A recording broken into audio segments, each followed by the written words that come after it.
महादेव के दर्शन हुए तो पार्वती ने मन ही मन कहा, यही मेरे पति उन्होंने हैं। प्रार्थना की, आप मुझसे प्रसन्न हैं तो आप मुझे साथ ले चलें, लेकिन मैं ऐसे नहीं जाऊंगी।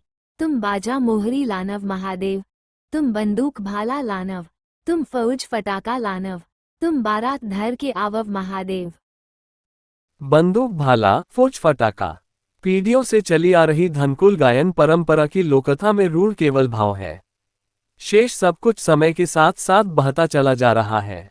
शब्दों से लेकर दृश्यों तक सब कुछ। पार्वती स्कूल जाती हैं, 10 बजे जाती हैं। जब वे तपस्या के लिए सिया पहाड़ पहुंचती हैं तो वे वहां पहुंचकर भगवान शंकर की फोटो बनाती हैं, अगरबत्ती गुलाल लगाती हैं। हरिहर वैष्णव जी अपनी किताब के प्रकथन में लिखते हैं, सुमन बाई बिसेन द्वारा प्रस्तुत इस गाथा में ऐसे कई शब्दों का प्रयोग हुआ है जिससे इस कथा की पौराणिकता पर आधुनिकता के नकारात्मक प्रभाव की बात कुछ विद्वानों ने कही है और इस प्रभाव को कम करने का सुझाव दिया है।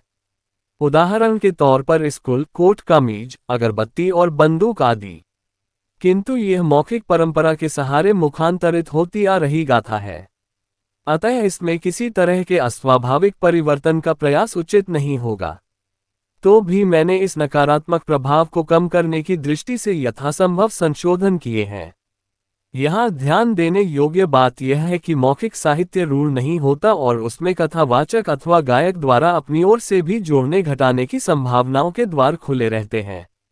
इस संदर्भ में लाला जगदलपुरी जी के इस कथन को उद्धृत करना अप्रासंगिक नहीं होगा। मौखिक साहित्य में संशोधन नहीं होता। कोई भी भाषा या बोली किसी एक जगह स्थिर नहीं रहा करती। वह जब अपने क्षेत्र में इधर उधर घूमती फिरती है तब उसके कतिपय शब्दों में स्वभावतः बदलाव आ जाता है। बोली या भाषा का ऐसा परिवर्तन किसी व्याकरणिक सुधार को नहीं स्वीकारता।